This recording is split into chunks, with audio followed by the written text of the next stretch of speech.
비정규직에 대한 얘기를 해보도록 하겠습니다. 1998년 정리해고가 시행되기 전까지만 해도 정규직이 대다수였거든요. 하지만 정리해고 이후부터 비정규직이 넘쳐나기 시작했고요. 2003년에 비정규직 보호법이라는 걸 만듭니다. 그렇지만 이건 비정규직을 전혀 보호해주는 법이 아니라요, 재벌 대기업을 보호해주는 그런 법일 뿐입니다. 그리고 비정규직 종류도 굉장히 많아요. 비정규직이지만 원청에 소속돼 있냐, 그러니까 직접 고용이 돼 있냐, 아니면 간접 고용이 돼 있냐, 1차 하청이냐, 2차 하청이냐, 3차 하청이냐 등등등. 여기서는 비정규직에 대한 전반적인 내용에 대한 이야기를 좀 하도록 하겠습니다. 비정규직 제도에 대해서 먼저 짚어보겠습니다. 외국에도 비정규직이 없냐? 있어요. 근데 외국과 우리나라의 가장 큰 차이는 뭐냐면요, 비정규직을 고용할 때 이 사유, 객관적인 사유가 있을 때만 비정규직을 고용하거든요. 이걸 보통 법정 용어로 사유 제한이라고 해요. 이 부분은 제 책을 잠깐 읽어보도록 하겠습니다. 유럽은 객관적 사유, 이유가 있을 때만, 예를 들면 출산, 질병, 휴가 등 결혼이 생겼을 때, 단기적으로 존재하는 업무일 때, 시험 사용 기간이 필요할 때, 이럴 때만 비정규직을 사용할 수 있도록 규정하고 있다. 이렇게 비정규직을 사용할 수 있는 객관적 사유를 정해놓는 것이 본질인데도 우리 법에서는 이를 명시하지 않고 있다.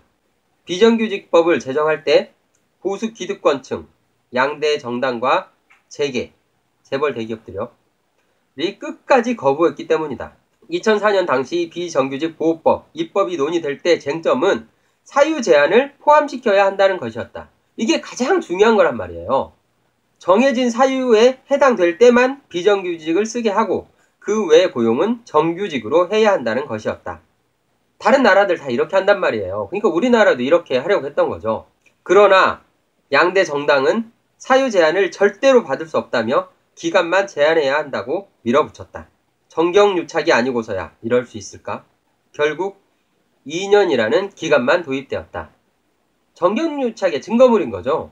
비정규직 보호법이라는 게. 어떤 경우에만 비정규직을 써야 한다라는 그 객관적인 사유 제한을 넣는 게 지극히 상식이고 기초인데도 그거는 끝까지 거부했고, 두 거대 정당이요, 재벌에 그냥 꼭두각시 노력을 했던 거죠. 기간만 도입하자. 2년 기간만. 2년이 지나면 정규직으로 전환시켜주는 그것만 넣자 라고 한 거죠. 2007년 7월 1일 이 법이 시행되면서 어떻게 됐을까? 정규직을 고용하는 사용자가 있었을까? 이 법에 의하면 아무 때나 비정규직을 사용할 수 있으니까 누가 정규직을 고용하겠습니까? 비용 절감, 인건비 절약을 할 수 있는데 비정규직만 써도. 사용자는 비정규직을 고용하는데 아무 제한이 없었기 때문에 상시 업무에도 비정규직을 고용했다. 늘 있는 업무에도 정규직을 고용할 필요가 없는 거예요. 비정규직을 고용해도 법에 아무런 문제가 없으니까. 그렇게 고용했다가 2년이 지나면 이제 정규직으로 고용해야 되니까 2년 되기 전에 잘라버리는 거죠. 2년을 더 넘게 쓰려면 직접 고용하지 않고 외주업체를 줘서 아니면 하청업체랑 계약하게 만드는 거죠. 직접 고용이 안 되게 만들면 2년이 지나도 전혀 상관이 없는 거예요. 2년이라는 기간조차 지키지 않아도 되는 상황인 거죠. 그러니까 이건 비정규직 보호법이 아니라요, 비정규직을 고용하는 이 고용주를 보호해주는 법이었던 거죠. 유럽 등 많은 나라는요, 비정규직 경우에는 월급을 더 많이 주기도 합니다. 왜 그러냐면 고용이 불안정하니까.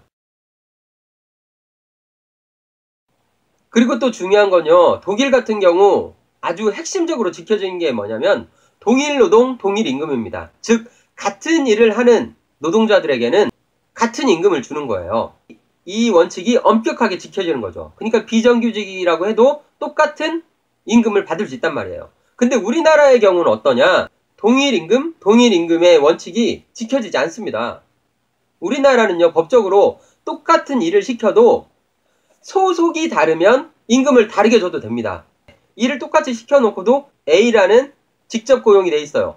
그 다음에 똑같은 일을 하는 사람이 하청업체 B, C, D, E 이렇게 돼 있다. 여기를 예를 들어 200만원을 준다고 해도 여기는 100만원을 주든 50만원을 주든 전혀 문제가 없습니다. 소속만 달리하면 같은 일을 시켰는데도 임금을 다르게 줄 수 있는 거예요.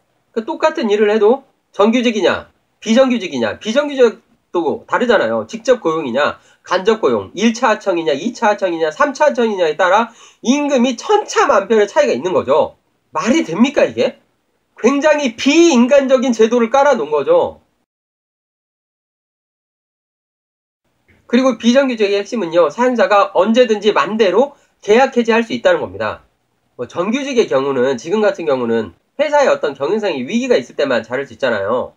그렇지만 비정규직은 그런 게 필요 없어요. 그냥 일회용품이랑 똑같은 거예요. 한번 쓰고 버려버리는 그런 상품인 거죠. 필요할 때 쓰고 다 쓰고 나면 마음대로 버릴 수 있는, 즉 비정규직은요, 사람이 아닌 소모품에 불과한 겁니다. 자본주의에서 노동자는 약자일 수밖에 없단 말이에요. 임금만 가지고 가정을 책임지고 이 삶을 책임져야 되는데 해고되면 낭떠러지에서 떨어지는 거랑 똑같단 말이에요.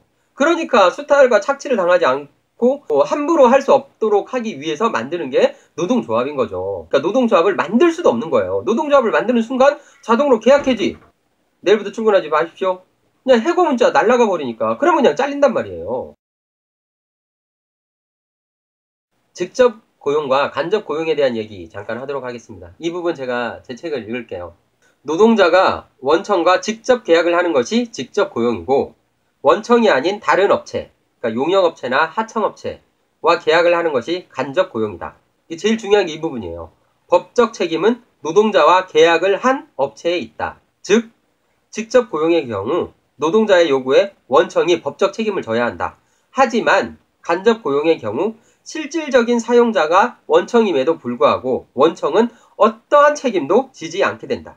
간접 고용이 되면 표면적으로는 중간에 업체가 하나 더 낀 것밖에 없지만 노동자는 하는 일만 같을 뿐 그 외의 모든 상황이 달라진다.